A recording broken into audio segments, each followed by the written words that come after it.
श्रीमद् भागवत महापुराण पंचम स्कंद अध्याय 14 भवाटवी का स्पष्टीकरण। श्री सुखदेव जी कहते हैं, राजन, देह अभिमानी जीवों के द्वारा सत्वादी गुणों के भेद से अशुभ अशुभ मिश्र 3 प्रकार के कर्म होते रहते हैं। उन कर्मों के द्वारा ही निर्मित नाना प्रकार के शरीरों के साथ रहने वाला जो संयोग वियोग आदि रूप अनादि संसार जीव को प्राप्त होता है, उसके अनुभव के 6 द्वार हैं, मन और 5 ज्ञानेंद्रियां। उनसे विवश होकर यह जीव समूह मार्ग भूलकर भयंकर वन में भटकते हुए धन के लोभी बनिजारों के समान परम समर्थ भगवान विष्णु के आश्रित रहने वाली माया की प्रेरणा से बीहड़ वन के समान दुर्गम मार्ग में पड़कर संसार वन में जा पहुंचता है। यह वन शमशान के समान अत्यंत अशुभ है। इसमें भटकते हुए उसे अपने शरीर से किए हुए कर्मों का फल भोगना पड़ता है। यहाँ अनेकों विघ्नों के कारण उसे अपने व्यापार में सफलता भी नहीं मिलती, तो भी यह उसके श्रम को शांत करने वाले श्री हरि एवं गुरुदेव के चरणारविंद मकरंद मधु के रसिक भक्त भ्रमरों के मार्ग का अनुसरण नहीं करता। इस संसार वन में मन सहित 6 इंद्रियां ही अपने कर्मों की दृष्टि से डाकुओं के समान है। पुरुष बहुत सा कष्ट उठाकर जो धन कमाता है, उसका उपयोग धर्म में होना चाहिए। वही धर्म यदि साक्षात भगवान परम पुरुष की आराधना के रूप में होता है, तो उसे परलोक में निश्रेयस का हेतु बताया गया है। किंतु जिस मनुष्य का बुद्धि रूप सारथी विवेकहीन होता है और मन वश में नहीं होता, उसके उस धर्म उपयोगी धन को तो ये मन सहित 6 इंद्रियां देखना, स्पर्श करना, सुनना, स्वाद लेना, सूंघना, संकल्प विकल्प करना और निश्चय करना, इन वृत्तियों के द्वारा गृहस्थ उचित विषय भोगों में फंसाकर उसी प्रकार लूट लेती है, जिस प्रकार बेईमान मुखिया का अनुगमन करने वाले एवं असावधान बंजारों के दल का धन चोर डाकू लूट ले जाते हैं। यही नहीं, उस संसार वन में रहने वाले उसके कुटुंबी भी, जो नाम से तो स्त्री पुत्र आदि कहे जाते हैं, किंतु कर्म जिनके साक्षात भेड़ियों और गिदड़ों के समान होते हैं, उन अर्थ लोलुप कुटुंबी के धन को उसकी इच्छा न रहने पर भी उसके देखते ही देखते इस प्रकार छीन लेते हैं, जैसे भेड़िए गडरिए से सुरक्षित भेड़ों को उठा ले जाते हैं। जिस प्रकार यदि किसी खेत के बीजों को अग्नि द्वारा जला न दिया गया हो, तो प्रतिवर्ष जोतने पर भी खेती का समय आने पर वह फिर झाड़ झंखाड़ लता तृण आदि से गहन हो जाता है, उसी प्रकार यह गृहस्थ आश्रम भी कर्म भूमि है। इसमें भी कर्मों का सर्वदा उच्छेदन नहीं होता, क्योंकि यह कर्म कामनाओं की पिटारी है। उस गृह आश्रम में आसक्त हुए व्यक्ति के धन रूपी बाहरी प्राणों को डांस और मच्छरों के समान नीच पुरुषों से तथा टिड्डी, पक्षी, चोर और चूहे आदि से क्षति पहुंचती रहती है। कभी इस मार्ग से भटकते भटकते यह अविद्या, कामना और कर्मों से कलुषित हुए अपने चित्त से दृष्टि दोष के कारण इस मर्त्य लोक को, जो गंधर्व नगर के समान असत है, सत्य समझने लगता है। फिर खान पान और स्त्री प्रसंग आदि व्यसनों में फंसकर मृत तृष्णा के समान मिथ्या विषयों की ओर दौड़ने लगता है। कभी बुद्धि के रजोगुण से प्रभावित होने पर सारे अनर्थों की जड़ अग्नि के मल रूप सोने को ही सुख का साधन समझकर इसे पाने के लिए ललायित होकर इस प्रकार दौड़ धूप करने लगता है, जैसे वन में जाड़े से ठिठुरता पुरुष अग्नि के लिए व्याकुल होकर उन्मुख पिशाच की ओर आग समझकर दौड़े। कभी इस शरीर को जीवित रखने वाले अन्न, जल, घर, धन आदि में अभिनिवेश करके संसार अरण्य में इधर उधर दौड़ धूप करता रहता है। कभी बवंडर के समान आंखों में धूल झोंक देने वाली स्त्री गोद में बैठा लेती है, तो तत्काल रागांत सा होकर सत्पुरुषों की मर्यादा का भी विचार नहीं करता। उस समय नेत्रों में रजोगुण की धूल ऐसी भर जाती है कि वह सारी दिशाओं को मलिन कर देती है और अपने कर्मों के साक्षी दिशाओं के देवताओं को भी भुला देती है। कभी अपने आप ही एकाध बार विषयों का मिथ्यात्व ज्ञान लेने पर भी अनादिकाल से देह में आत्मबुद्धि रहने से विवेक बुद्धि नष्ट हो जाने के कारण उस मरुमरीचिका तुल्य विषयों की ओर ही फिर दौड़ने लगता है। कभी प्रत्यक्ष शब्द करने वाले उल्लू के समान, शत्रुओं की ओर परोक्ष रूप से बोलने वाले झिंगुरों के समान राजा की अति कठोर एवं दिल की ओर दहला देने वाली डरावनी डांट झपट से इसके कान और मन को बड़ी व्यथा होती है। पूर्व पुण्य क्षीण हो जाने पर यह जीवित ही मुर्दे के समान हो जाता है, और जो कारस्कर एवं काकतुंड आदि जहरीले फलों वाले पाप वृक्षों इस प्रकार की दूषित लताओं और विषैले कुओं के समान हैं, जिनका धन इस लोक और परलोक में दोनों के ही काम नहीं आता और जो जीते हुए भी मुर्दे के समान है, उन कृपण पुरुषों का आश्रय लेता है। कभी असत पुरुषों के संग से बुद्धि बिगड़ जाने के कारण सूखी नदी में गिरकर दुखी होने के समान इस लोक और परलोक में दुख देने वाले पाखंड में फंस जाता है। जब दूसरों को सताने से उसे अन्न भी नहीं मिलता, तब वह अपने सगे पिता पुत्रों को तथा पिता या पुत्र आदि का एक तिनका भी जिनके पास देखता है, उनको फाड़ खाने के लिए तैयार हो जाता है। कभी दावानल के समान प्रिय विषयों में शून्य एवं परिणाम में दुख में घर में पहुंचता है, तो वहाँ इष्टजनों के वियोग आदि से उसके शोक की आग भड़क उठती है और उससे संतप्त होकर वह बहुत ही खिन्न होने लगता है। कभी काल के समान भयंकर राजकुल रूप राक्षस इसके परम प्रिय धन रूप प्राणों को हर लेता है, तो यह मरे हुए निर्जीव के समान हो जाता है। कभी मनोरथ के पदार्थों के समान अत्यंत असत पितामह आदि संबंधों को सत्य समझकर उनके सहवास से स्वपन के समान क्षणिक सुख का अनुभव करता है। गृहस्थ आश्रम के लिए जिस कर्म विधि का महान विस्तार किया गया है, उसका अनुष्ठान किसी पर्वत की कड़ी चढ़ाई के समान ही है।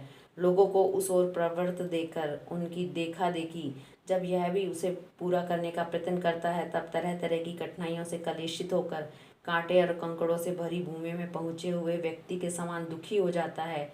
कभी पेट की असहाय ज्वाला से अधीर होकर अपने कुटुंब पर ही बिगड़ने लगता है। फिर जब निद्रा रूप अजगर के चंगुल में फंस जाता है, तब अज्ञान रूप घोर अंधकार में डूबकर सूने वन में फेंके हुए मुर्दे के समान सोया पड़ा रहता है।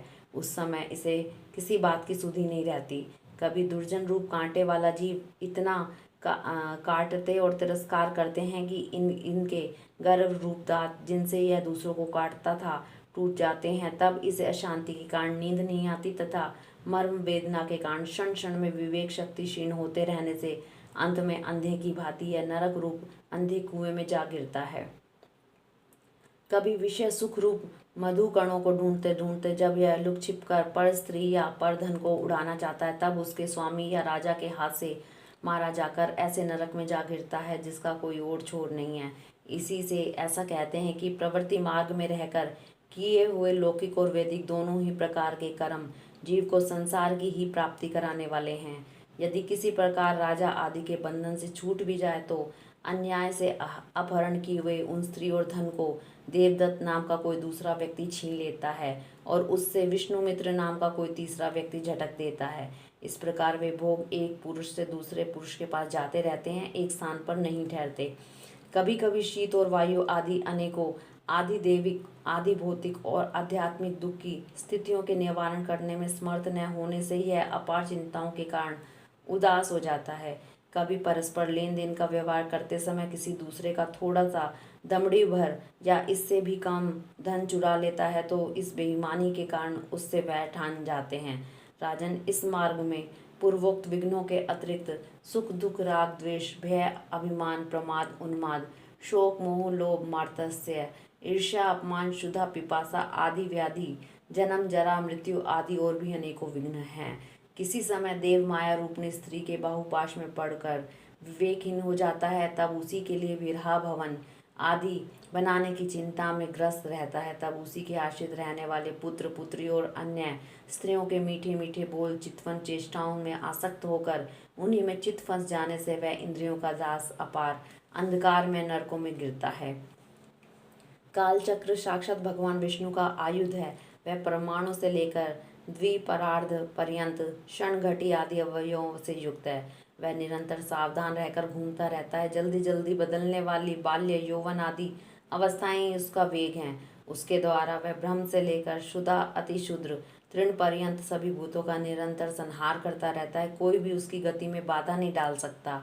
उससे भय मानकर भी जिसका यह कालचक्र निज आयुध है, उन साक्षात भगवान यज्ञ पुरुष की आराधना छोड़कर यह मंदमती मनुष्य पाखंडियों के चक्कर में पड़ के उनके कंक गिद्ध बगुला और बटेर के समान आर्य शास्त्र बहिष्कृत देवताओं का आश्रय लेता है, जिनका केवल वेद बाह्य अप्रामाणिक आगमनों से ही उल्लेख किया गया है। ये पाखंडी तो स्वयं ही धोखे में है। जब यह भी उनकी ठगाई में आकर दुखी होता है, तब ब्राह्मणों की शरण लेता है, किंतु उपनयन संस्कार के अनंतर श्रोत स्मार्थ कर्मों से श्री भगवान यज्ञ पुरुष की आराधना करना आदि तो उनका शास्त्रोक्त आचार है, वह इसे अच्छा नहीं लगता। इसलिए वेदोक्त आचार के अनुकूल अपने में शुद्धि न होने के कारण यह कर्म शून्य शूद्र कुल में प्रवेश करता है, जिसका स्वभाव वानरों के समान केवल कुटुंब पोषण और स्त्री सेवन करना ही है। वहाँ बिना रोक टोक स्वच्छंद विहार करने से इसकी बुद्धि अत्यंत दीन हो जाती है और एक दूसरे का मुख देखना आदि विषय भोगों में फंसकर इसे अपने मृत्यु काल का भी स्मरण नहीं होता। वृक्षों के समान जिसका लौकिक सुख ही फल है, उन घरों में ही सुख मानकर वानरों की भांति स्त्री पुत्र आदि में आसक्त होकर यह अपना सारा समय मैथुन आदि विषय भोगों में ही बिता देता है। इस प्रकार प्रवृत्ति मार्ग में पड़कर सुख दुख भोगता हुआ यह जीव रोग रूपी गिरी गुहा में फंसकर उसमें रहने वाले मृत्यु रूप हाथी से डरता रहता है। कभी कभी शीत वायु आदि अनेक प्रकार के आदि दैविक आदि भौतिक और आध्यात्मिक दुखों की निवृत्ति करने में जब असफल हो जाता है, तब उस समय अपार विषयों की चिंता में यह खिन्न हो उठता है। कभी आपस में क्रय विक्रय आदि व्यापार करने से, बहुत कंजूसी करने से इसे थोड़ा सा धन हाथ लग जाता है। कभी धन नष्ट हो जाने से, जब इसके पास सोने बैठने खाने आदि की कोई सामग्री नहीं रहती, तब उस अपने अभिष्ट भोग न मिलने से यह उन्हें चोरी आदि बुरे उपायों से पाने का निश्चय करता है। इससे इसे जहाँ तहाँ दूसरों के हाथ से बहुत अपमानित होना पड़ता है। इस प्रकार धन की आसक्ति से परस्पर वैरभाव बढ़ जाने पर भी अपनी पूर्व वासनाओं से विवश होकर आपस में विवाह आदि संबंध करता और छोड़ता रहता है। इस संसार मार्ग में चलने वाला यह जीव अनेक प्रकार के कलेश और विघ्न बाधाओं से बाधित होने पर भी मार्ग में जिस पर जहाँ आपत्ति आती है तथा जो कोई मर जाता है उसे जहाँ का तहाँ छोड़ देता तथा नए जन्मे हुओं का साथ लगाता है। कभी किसी के लिए शोक करता है, किसी का दुख देखकर मूर्छित हो जाता है, किसी के वियोग होने की आशंका से भयभीत उठता है, किसी से झगड़ने लगता है। कोई आपत्ति आती है तो रोने चिल्लाने, कहीं कोई मन के अनुकूल बात हो गई हो तो प्रसन्नता के मारे फूला नहीं समाता, कभी गाने लगता है, कभी उन्हीं के लिए बंधनों में भी नहीं हिचकता। साधुजन इसके पास कभी नहीं आते, यह साधु संग से सदा वंचित रहता है। इस प्रकार यह निरंतर आगे ही बढ़ रहा है। जहाँ से इसकी यात्रा आरंभ हुई है और जिसे इस मार्ग की अंतिम अवधि कहते हैं, उस परमात्मा के पास यह अभी तक नहीं लौटा है। पर आत्म तक का जो योग शास्त्र की भी गति नहीं है, जिन्होंने सब प्रकार के दंड का त्याग कर दिया है, वे निवृत्ति परायण संयत आत्मा मुनिजन ही उसे प्राप्त कर पाते हैं। जो दिग्गजों को जीतने वाले और बड़े बड़े योगों का अनुष्ठान करने वाले राजऋषि हैं, उनकी भी वहाँ गति नहीं है। वे संग्राम भूमि में शत्रुओं का सामना करके केवल प्राण परित्याग ही करते हैं तथा जिसमें यह मेरी है ऐसा अभिमान करके वह ठान तथा उस पृथ्वी में ही अपना शरीर छोड़कर स्वयं परलोक को चले जाते हैं। वे संसार से भी पार नहीं होते। अपने पुण्य कर्म रूप लता का आश्रय लेकर यदि किसी प्रकार यह जीव इन आपत्तियों से अथवा नरक से छुटकारा भी पा जाता है तो फिर इसी प्रकार संसार मार्ग में भटकता हुआ इस जन समुदाय में मिल जाता है। यही दशा स्वर्ग आदि उधर लोकों की में जाने वालों की भी है।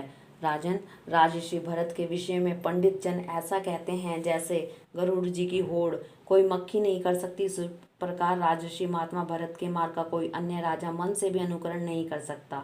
उन्होंने पुण्य कीर्ति श्री हरि में अनुरक्त होकर अति मनोरम स्त्री पुत्र मित्र और राजा आदि को व्यवस्था में ही विष्ठा के समान त्याग दिया था। दूसरों के लिए तो इसे त्यागना बहुत ही कठिन है। उन्होंने अति दुस्तज्य पृथ्वी पुत्र सवजन संपत्ति स्त्री की तथा जिसके लिए बड़े बड़े देवता भी ललायित रहते हैं, किंतु जो स्वयं उनकी दया दृष्टि के लिए उन पर दृष्टिपात करती रहती थी, उन लक्ष्मी जी की भी लेश मात्र इच्छा नहीं की। यह सब उनके लिए उचित ही था, क्योंकि जिन महानुभावों का चित्त भगवान मधुसूदन की सेवा में अनुरक्त हो गया, उनकी दृष्टि में मोक्ष पद भी अत्यंत तुच्छ है। उन्होंने मृत शरीर छोड़ने की इच्छा होने पर भी उत्सव से कहा था कि धर्म की रक्षा करने वाले, धर्मानुष्ठान में निपुण, योग गम्य, सांख्य के प्रतिपाद, प्रकृति के अधीश्वर, यज्ञ मूर्ति, सर्वंतर्यामी श्री हरि को नमस्कार है। राजन, राजर्षि भरत के पवित्र गुण और कर्मों की भक्तजन भी प्रशंसा करते हैं। उनका यह चरित्र बड़ा कल्याणकारी, आयु और धन की वृद्धि करने वाला, लोक में सुयश बढ़ाने वाला और अंत में स्वर्ग और मोक्ष की प्राप्ति कराने वाला है। जो पुरुष इसे सुनता या सुनाता है और इसका अभिनंदन करता है, उसकी सारी कामनाएं स्वयं ही पूर्ण हो जाती हैं। दूसरों से उसे कुछ भी नहीं मांगना पड़ता। हरिओम तत्सत।